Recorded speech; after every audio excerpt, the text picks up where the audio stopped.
이제 저희 교회 이제 새가족부가 있는데요. 새가족부에서 1대1 양육을 등록을 하시고 새가족을 교육을 이수하실 때까지 1대1 양육자가 있으세요. 그래서 저희 교구에 어떤 분이 새가족부 교육을 마치고 배정이 되시면 저는 이제 그분에 대해서 조금 더 깊이 알기 위해서 새가족부의 양육자에게 연락을 해서 전화나 아니면 직접 미팅을 통해서 그분에 대해서 제가 알아야 할 사항, 뭐 예를 들면 언급하지 말아야 할 이야기라든지 뭐 이런 것들에 대해서 글에다 담겨 있지 않은 이면의 이야기가 혹시 없는지 우선 새가족 양육자가 그분을 제일 잘 알기 때문에 그분에게 확인을 하고요. 또 그분을 전도하신 분이 계시면 그 전도자에게까지 이제 연락을 해서 어떤 관계이시고 어떻게 해서 우리 교회로 오게 됐는지, 그래서 새가족에 대해서는 기본적인 정보를 새가족부와 전도자를 통해서 먼저 확인을 합니다. 그 다음에 목회적인 관심을 계속 보이는 것을 중요하게 여겨서요. 뭐 본인이나 가족 생일, 경조사, 심지어는 교회 차량 번호까지 등록이 되어 있는지 일일이 하나하나 교구 목회자들이 다 챙겨서 신촌교회에 등록했을 때 정말 작은 것까지도 교회가 챙겨주는구나 하는 이제 이런 느낌을 확실하게 받도록 하고요. 뭐 1대1 신방을 처음 하게 되는데요. 이제 저의 경우는 주일 예배 전후로 꼭 합니다. 그러니까 주일에 출석하도록 유도하면서 예배 전후에 만나서 뭐 이제 얼굴을 익히는 거죠. 이게 이제 저의 첫 번째 목적인데요. 뭐 요즘 같으면 마스크를 쓰고 있기 때문에 사실 잘 한두 번 봐도 얼굴을 못 알아보는 경우가 생겨서 약간 거리를 좀 유지한 채로 일단 마스크를 내려서 저의 얼굴을 먼저 이렇게 보여드리고 또 이제 그분에게도 괜찮으시면 잠깐 얼굴을 좀 보여주실 수 있는지, 그래서 실제 모습을 좀 눈에 익히는 시간을 반드시 가지고요.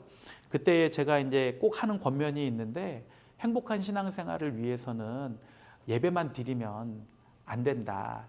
대형 교회는 예배만 와서 드리고 그냥 가시면 편한 것 같지만 행복한 신앙생활을 위해서는 반드시 몇 가지를 해야 한다. 그래서 목장 모임에 참석하시거나, 아니면 저희는 이제 남전도회, 여전도회가 있거든요. 그래서 남녀 전도회에 참석을 하시거나, 아니면 교회 안에서 양육 훈련을 받으시거나, 아니면 잘 정착을 하시면 봉사회까지 이르도록, 그래서 일종의 새가족이 교회 안에서 관계성의 그물로 나가지 못하도록 끝까지 교회가 목회적인 돌봄을 제공한다. 그리고 우리 교인들에게도 이렇게 목회자가 이 한 분에 대해서 깊은 관심을 가지고 있으니 우리 성도님들도 이분을 좀 잘 케어해 달라는 어떤 이제 이런 일들을 교구 안에서 교육자들이 촘촘히 하려고 그렇게 전반적으로 그렇게 진행하고 있습니다. 저희 교회는 이제 새교우가 저희 이제 VIP 영접실이라고 이제 이야기를 하는데요. VIP 영접실에 등록을 하시면 이제 뭐 성함도 쓰시고 뭐 이렇게 주소도 쓰시고 막 이러잖아요. 그러면 이제 주소를 쓰시는 거를 빨리 보고 이분이 이제 굳이 말하면 지역에 맞는 몇 지구 성도인지를 파악을 하셔서 지구 목사님이 등록하신 날 바로 만날 수 있도록 연락을 합니다. 그러니까 뭐 새교우 영접실하고 뭐 이제 본당과도 가깝고 지구교육자 사무실도 바로 이동할 수 있는 그런 위치에 하고 있기 때문에 일단 등록하시는 날 지구교육자와 얼굴을 무조건 보고, 또 그래서 주중에 이제 다시 연락을 드리는 부분도 말씀을 드리고, 또 그런 부분들 이렇게 안내도 1차적으로 진행을 하고요. 그리고 또 새교우 등록할 때 저희가 최대한 권면하는 것 중에 하나가 저희가 새생명 교육, 새가족 교육, 목장교회 교육 이렇게 세 가지를 가장 기본 교육이라고 하는데요. 새생명의 길이라는 강의를 무조건 신청하실 수 있도록 안내를 합니다. 그래서 새생명의 길을 신청하시게 되면 이제 아까 말씀하신 1대1 양육자처럼 새생명의 길에 들어가면 새생명 조장님들이 있어요. 그래서 2분, 3분 정도를 조장님 한 분이 이렇게 그 8주 정도 이렇게 쭉 끌고 가게 되어 있거든요. 그래서 새생명의 길이나 새가족의 길은 강의가 마친 이후에 그 조장님들과 조별 모임을 시간을 하게 되어 있고요. 이 조장님이 또 강의를 들으실 수 있도록 주일 전날 또 전화해서 내일 강의 들으러 오셔야 되고 뭐 이렇게 1차적으로는 여기서 이런 관계를 맺는 부분들도 있고요. 또한 지구에서는 일단 지구 목회자가 일차적으로 한번 만난 다음에 주중에 전화를 해서 이제 신방이라든가 목장 참석이라든가 이런 것들에 대해서 한 번 더 이제 구체적으로 논의를 합니다. 그래서 신방이 먼저 잡히면 신방을 먼저 진행을 하고요. 또 신방이 조금 어려울 것 같으면 교회에 오셨을 때 따로 좀 만나는 시간들을 갖는 그런 순서로 진행을 하되, 저희는 방법이 처음 신방 갈 때든 만날 때든 일단 빨리 목장에 연결을 합니다. 그래서 처음 만날 때 목자님 또 마을장 이렇게 평신도 최소한 2분 정도가 같이 신방도 가고 또 같이 만남을 시작을 하도록 하고 있고요. 그렇게 해서 목장에 연결이 되는 세교우들 같은 경우에는 거의 정착률이 90% 이상 된다라고 볼 수 있을 만큼 안정적으로 정착되는 것을 볼 수가 있습니다. 다만 요즘에 이렇게 목장 모임이나 또 다른 모임에 대해서 뭐 코로나 상황이든 여러 가지 이유 때문에 빨리 마음의 문을 열지 못하고 일단 저는 예배만 하겠습니다 하시는 분들도 계신데, 그럴 경우에는 결국 그 지구 목사님들이 그분들을 계속 목장에 연결되는 그런 타이밍까지는 연락을 하고 정기적으로 또 관리하고 또 이렇게 신방도 드리고 이런 부분들을 권면하고 이렇게 진행을 하고 있습니다. 그래서 어떻게 보면 이제 지구 목회자 그리고 또 마을장 목자 그룹 그리고 목장 그리고 새생명 조장반 뭐 이렇게 해가지고 2중 3중으로 저희가 세교우분들이 정착할 수 있도록 안내하고 돕고 있습니다.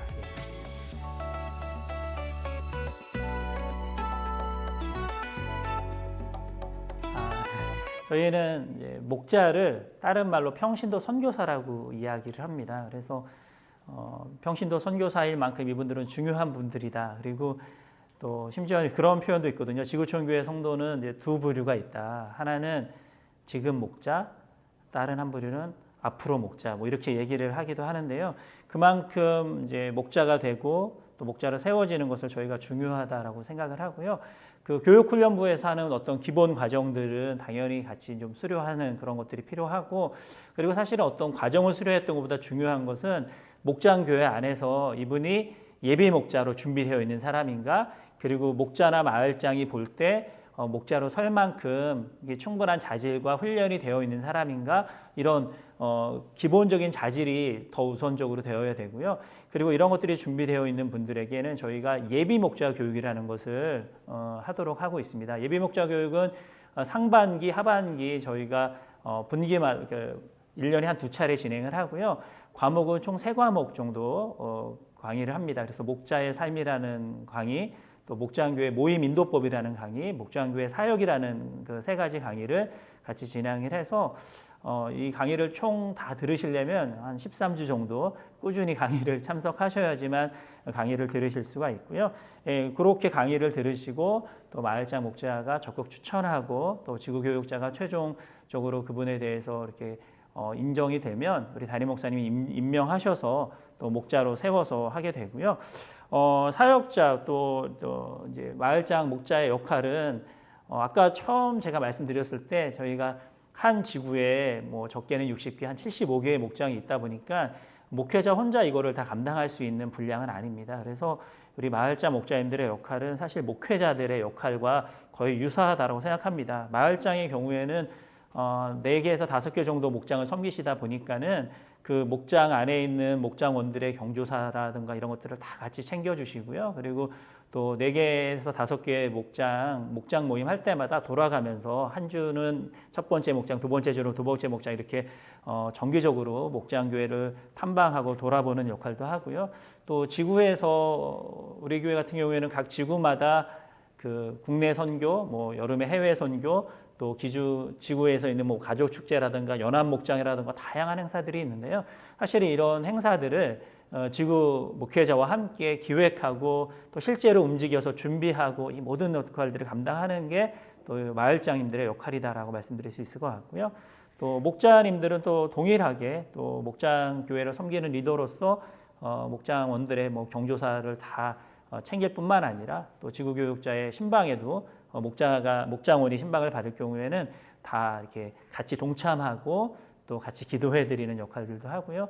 또 중요한 거는 교회 전체적인 어떤 방향이나 또 교회에서 안내가 나오는 부분들을 우리 마을장 목자님들이 그 성도님들께 중간전자 리도자로서 잘 전달하는 역할을 해주시고 또한 성도님들의 그런 목소리가 있잖아요. 근데 그런 것들을 거꾸로 또 교회로 잘 전달해 주시는 역할도 또 우리 마을자 목자님들이 한다고 보시면 될 것 같습니다. 저희 교구를 예로 들어서 말하면 이제 교구의 기본 조직은 이제 제가 교구 담임 목회자로 있고, 그다음에 교구장, 예전에는 이제 장로님과 권사님 두 분이 같이 하셨는데 뭐 상황에 따라 조금씩 다른데요. 저희 현재 교구장은 이제 권사님 한 분이 섬기고 계시고, 이제 그 밑에 저희는 그 목장이 모여서 있는 한 개의 중간 단계를 초원이라고 부르고 있어요. 그래서 초원지기가 계시고, 그 밑에 이제 각 초원마다 뭐 상황에 따라 뭐 5개, 6개 있긴 하지만 목장이 있고요. 그래서 목장에는 목자와 예비 목자를 저희가 두 분을 세우는 걸 하고 있습니다. 아마 그래도 만약에 사람이 많이 모이지 못하시는 상황일 때 만약에 목자와 예비 목자 해서 세 분이 모이면 목장 모임이 이루어지실 수 있잖아요. 두 분만 계시면 굉장히 어색하고 모임을 유지하기가 참 쉽지 않은데, 그래서 저희가 목자와 예비 목자 두 분 해서 기본적으로 그래도 세 분은 모일 수 있도록 항상 그렇게 이제 조직을 유지를 하고 있고요.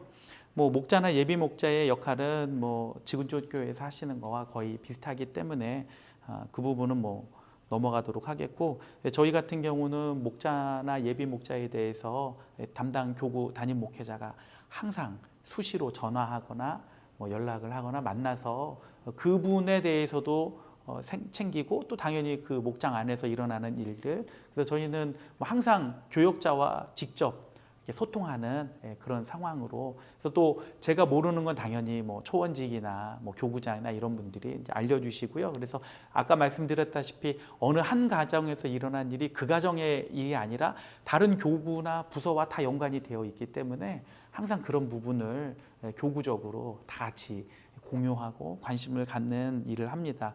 또 뭐 안에 저희가 교구 안에 이런 사역자를 세우는 과정은요, 우선은 아까 말씀드렸다시피 교구 담임 목회자가 자율적으로 선출하도록 되어 있습니다. 그러니까 담임 목사님께서 교구 담임 목회자의 의견을 항상 수용을 하시는 거죠. 교구장이 바뀔 때에도, 뭐 교구 안에 임원이 변동이 있을 때에도 교구 담임 목회자의 의견을 항상 목사님께서 수용을 하셔서 그런 면에서 사역의 독립성과 자율성, 또 한편으로는 책임성이 굉장히 크다고 말할 수 있고요. 그러나 독단적으로 할 수 없고 항상 이것은 이제 교구 임원들과 의논을 통해서 이런 사정에 의해서 사임하시고 새로운 분이 사역을 하시게 되고, 이런 이제 과정들은 뭐 아마 어느 곳이나 다 비슷하게 이루어질 거라고 생각을 하고요. 교회 안에 이미 기본적인 교육 훈련, 또 그 다음에 교구 안에서 어느 정도 인격과 신앙에 검증이 되신 분들을 저희가 항상 교구 안에 사역자로 세우는 그런 일들을 하고 있습니다.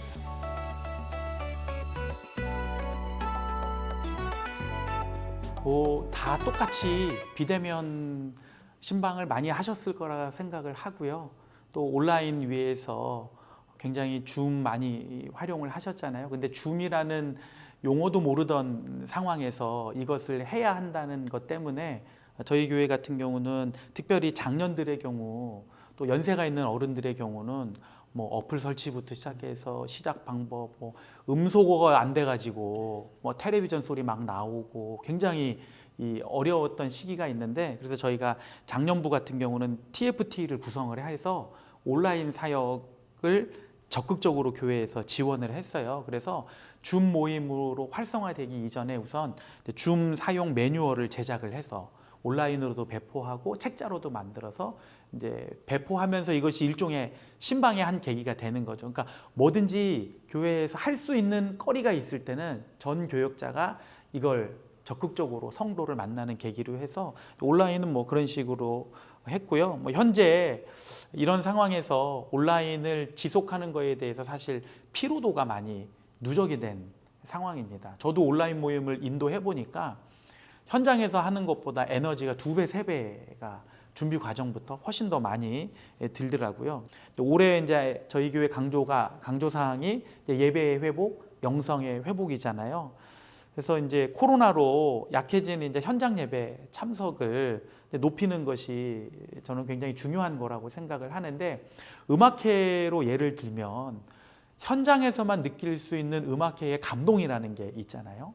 그러니까 온라인 예배로만은 느낄 수 없는 이 공동체가 함께 드리는 예배에서만 느낄 수 있는 이 감동, 이것을 성도들이 사모하고 또 그것을 경험하기 위해 나오도록 그렇게 초대하고 이끌어가는 게 이 지금 시대에 굉장히 중요한데요. 한편으로는 이미 열려있는 온라인의 문은 닫을 수 없다고 생각을 합니다.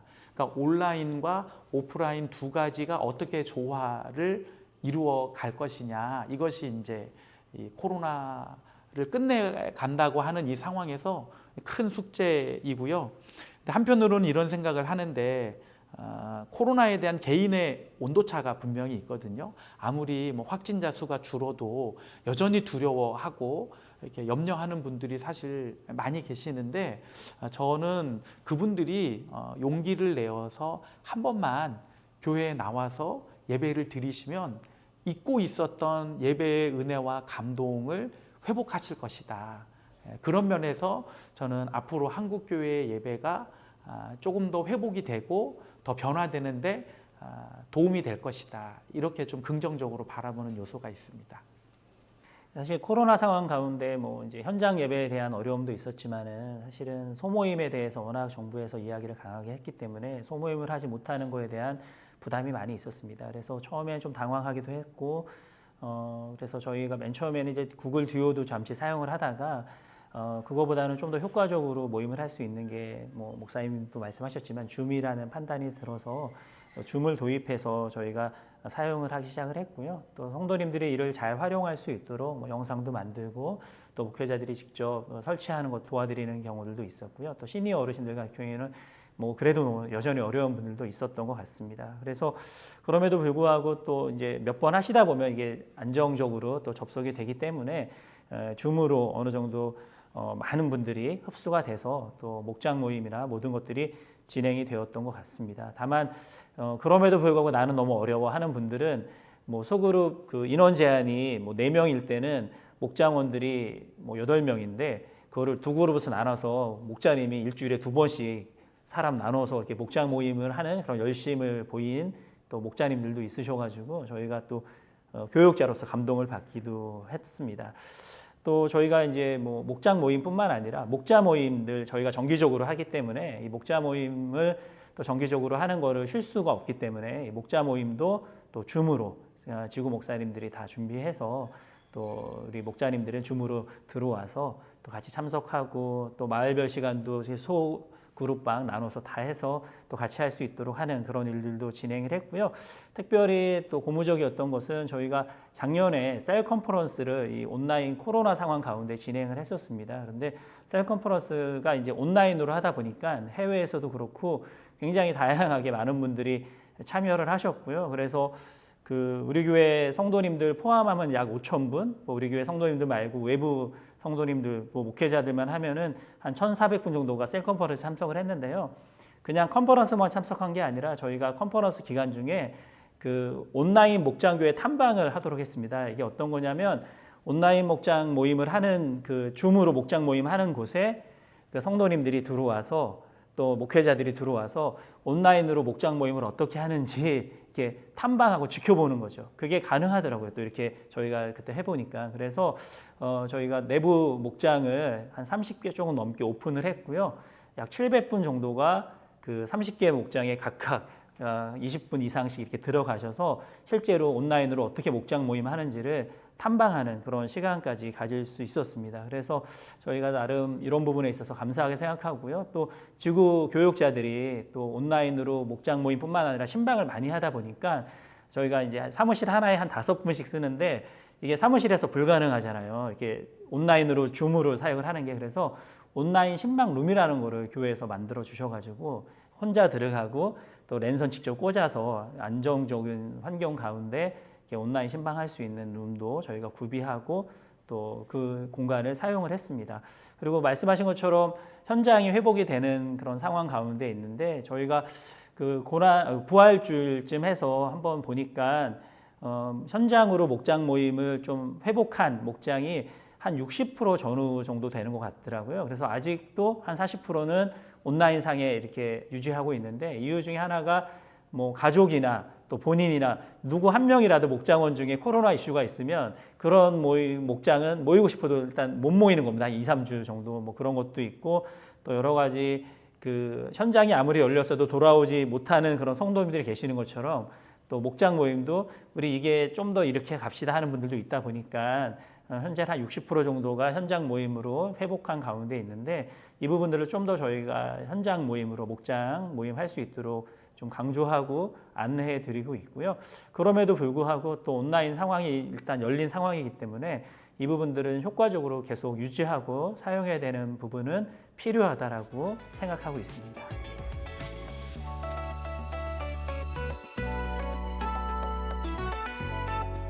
우리가 제자 훈련할 때 궁극적으로 예수님을 닮은 이제 제자가 되어야 한다, 이렇게 말을 하는데, 간혹 사도 바울이 뭐 나를 본받으라 이렇게 말했다고 해서 예수님의 제자가 아니라 목사님의 제자를 만드는 어떤 좀 그릇된 이제 경우들을 뭐 많지는 않지만 그렇게 하면 안 된다, 이렇게 저희가 사례로 얘기를 하잖아요. 예, 그렇게 얘기하는 것처럼 이 교구 사역자는 항상 어떤 독립적이고 자율적이고 창의적인 사역을 해야 하지만, 그러나 그것은 항상 담임 목사님의 목회 철학과 전략 안에서 자율적이고 창의적이고 독립적으로 움직여야 한다는, 저는 이 부분이 교구 사역자가 항상 놓치지 말아야 하는 중요한 지점이라고 생각을 합니다.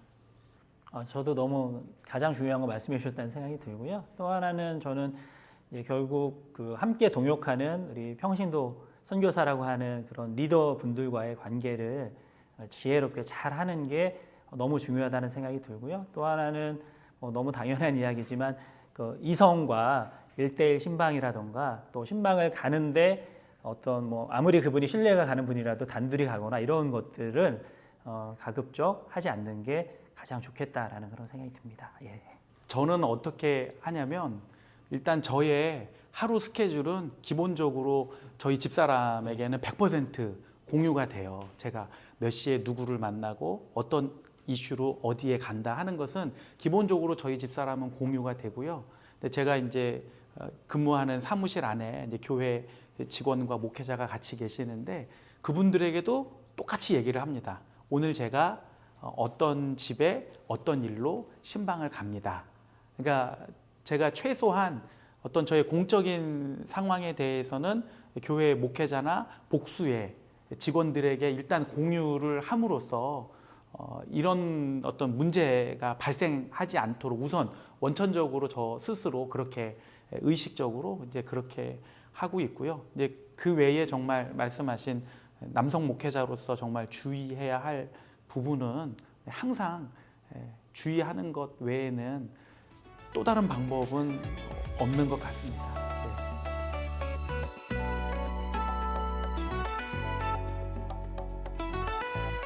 아까 말씀하신 것처럼 이제 담임 목사님의 목회 철학이 각 교구를 담당하는 그 목사님들에게 잘 흘러갈 수 있도록, 또 그게 각 지구마다 잘 펼쳐질 수 있도록 하는 그런 것들이 중요하다는 생각이 들고요. 또 한편으로는 각 지구에서 이제 올라오는 그런 건전한 그런 건의나 이런 부분들도 또 이렇게 교회가 잘 반영할 수 있도록 하는 역할들도 중요하다고 생각합니다. 그러다 보니까는 이제 소통하는 능력이라던가, 또 잘 격려하는 기술이라던가, 또 상황을 지혜롭게 이끌어가는 이런 부분들이 중요한데, 이게 뭐 다른 데서 오는 것 같지는 않고요. 정말 또 평소에 하나님과의 관계를 잘 맺는 것이 중요하다는 생각이 들고요.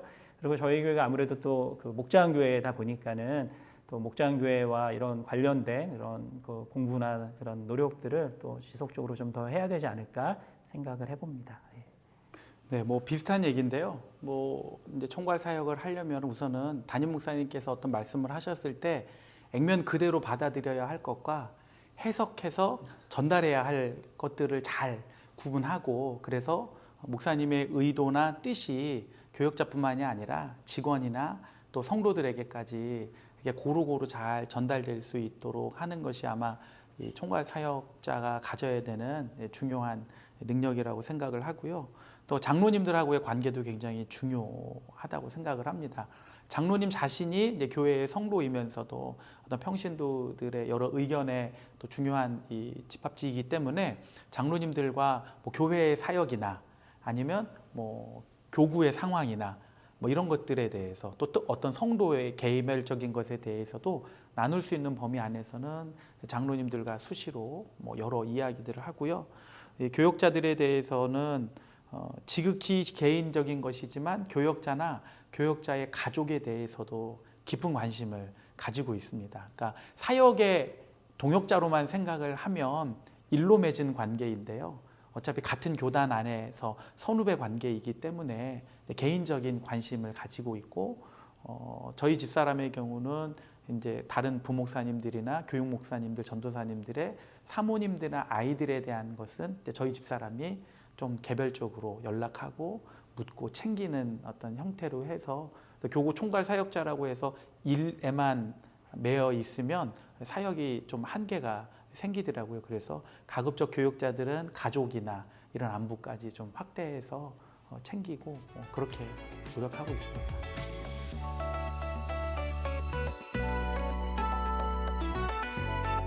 네, 뭐 총괄 사역 자체가 선임 사역 자체가 힘드냐? 뭐 전혀 안 힘듭니다 하면은 거짓말일 것 같아요. 네, 뭐 힘든 부분도 있습니다만 이제 저의 경우는 이 전체 선임으로서 해야 하는 일을 하다 보면 막상 제가 맡은 교구에 내야 되는 시간의 총량이 줄어들 수밖에 없는 거죠. 그러니까 제가 에너지를 균등하게 쓰기에는 또 어려움이 좀 있기 때문에 항상 이 둘 사이에 균형을 잘 맞추는 게 굉장히 중요한데, 한편으로 감사한 것은 이제 저희 교구의 성도들이 제가 어떤 사역을 맡고 있고 교회 전체를 이끌어간다는 걸 알기 때문에 그런 면에서 참 감사하게도 사랑의 이해를 해주셔서 너무 감사하고요. 그래서 만날 때마다 항상 저한테 수고가 많다 이렇게 격려해 주시고 해주시는 것에 대해서 이 자리를 빌어서 우리 행복한 사교구 성도들에게 감사의 인사를 드립니다.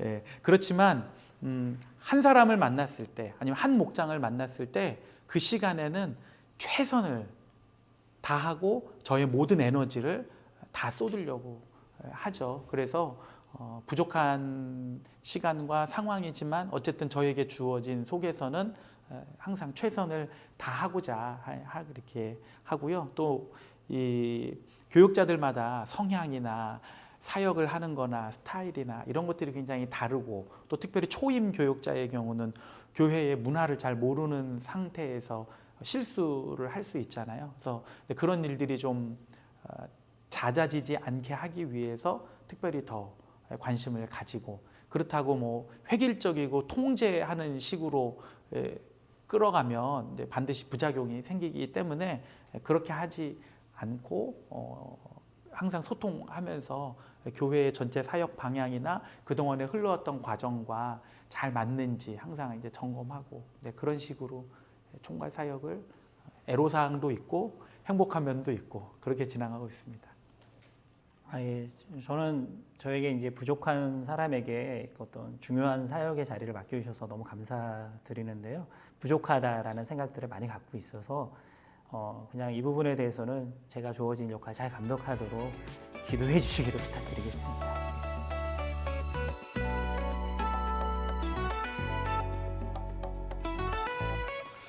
그러니까 저희가 뭐 반복적인 얘기인데요. 교구를 이렇게 독특하게 크게 4개의 카테고리로 나눠져 있다 보니까 교구의 뭐 세대 중심, 뭐 전략적으로 키우는 뭐 커플 중심, 또 지역 중심의 교구마다 조금씩 특성들이 다양하게 일어나고 있죠. 그렇지만은 저희가 이것을 하나로 묶는 과정 속에서 담임 목사님의 주일 설교, 그리고 그날 선포된 말씀으로 오후에 진행되는 이제 목장 리더 교육, 이런 것들이 교구의 자율성과 독립성 속에서도 하나로 묶어가는 이 중요한 특성이라고 생각을 하고요. 근데 코로나를 점점점 극복해가는 이 상황에서 저희도 온라인과 오프라인의 균형을 잡으면서도 교회가 담임 목사님의 설교를 중심으로 어떻게 하면 하나의 공동체성을 다시 회복해서 나갈 수 있을까? 이것을 이제 교구 교육자들이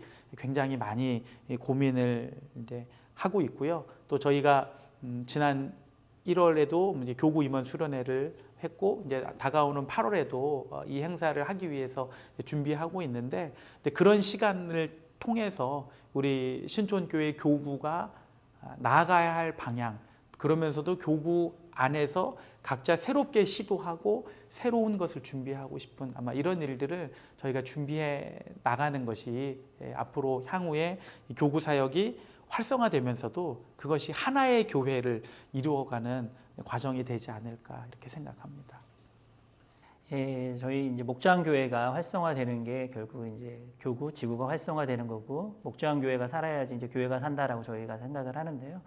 이를 위해서 가장 중요한 거는 결국 또 목장교회 리더들인 그 마을장 목자님들을 잘 격려하고 또 그분들을 세워가는 거라고 생각을 합니다. 그리고 우리 교회는 실제로 또 그 어떤 영구재직, 양수 집사님, 뭐 이렇게 장로님, 권사님들보다 교회에서 실제로 사역을 하시는 분들은 마을장 목자님들입니다. 그래서 마을장 목자 하시다가 이렇게 그만두시거나 좀 잠시 쉬시는 분들이 마을장 목자 이거 쉬니까 교회 그 사역에서 너무 멀어진 것 같다 이런 말씀들을 하시거든요. 그러니까 교회에 오래 다녔다, 내가 어떤 뭐 임직을 갖고 있다, 이거보다 더 중요한 게 또 목장교회를 내가 섬기고 있고 또 목장교회 사역을 하느냐가 중요한 그런 교회이고요. 이를 또 담임 목사님부터 또 지구 교육자들이 다 강조를 하고 있습니다. 그래서 어디에 가장 우선 순위를 두고 또 교회 전체가 또 지구 교육자가 사역을 하느냐가 중요하고요. 또 작년에 그 상반기에 담임 목사님께서 이제 오신 이후에 처음으로 그 목장교회를 격려하는 그런 설교를 하셨었거든요. 한 6개월 이상. 그래서 그런 우리를 가슴 뛰게 하는 목장 공동체라는 그런 말씀을 전해주셨는데 목장을 통해서 우리 목자님들이 가슴 뛰고 또 우리 성도님들이 가슴 뛰는 그런 목장을 만들어 가면 그게 가장 아름답게 소그룹이 활성화되고 또 교구도 활성화되는 길이라고 생각합니다.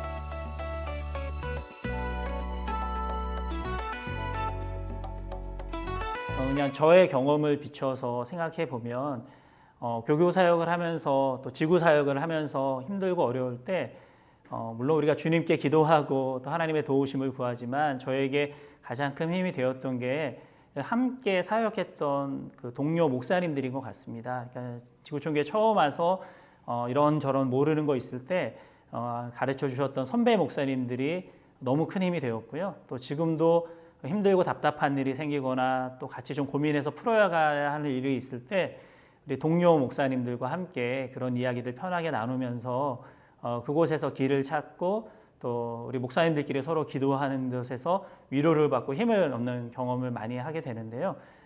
결국 이게 또 하나의 목장교회 같이 느껴지는 것 같습니다. 그래서 결국은 우리가 교구 사역자로서 지구 사역자로서의 사역을 잘 감당하기 위해서는 우리 담임 목사님과의 관계도 잘 해야 되지만 또한 동시에 함께 동역하는 우리 목사님들과의 관계를 잘 해나가면 그 가운데서 힘을 얻고 또 길도 찾고 또 더 기쁨으로 사역 감당할 수 있지 않을까 생각합니다. 감사합니다.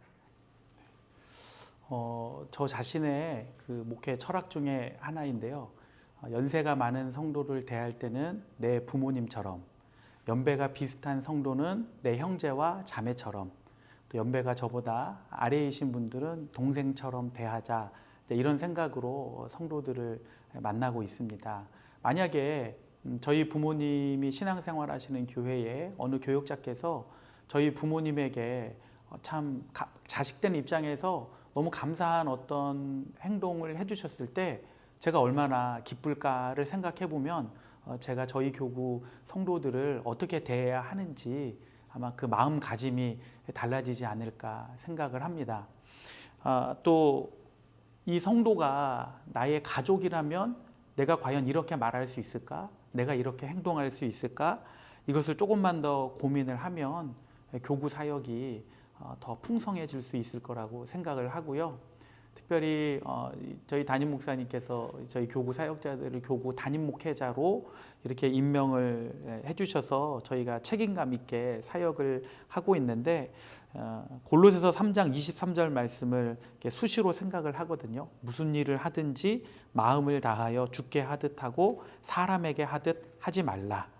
제가 이런 책임 의식을 가지고 하나님 앞에서 사역을 성실하게 감당하면 교구 사역이 하나님 앞에서 부끄러울 것이 없는 선한 열매로 영광 돌리게 될 것이라고 생각합니다.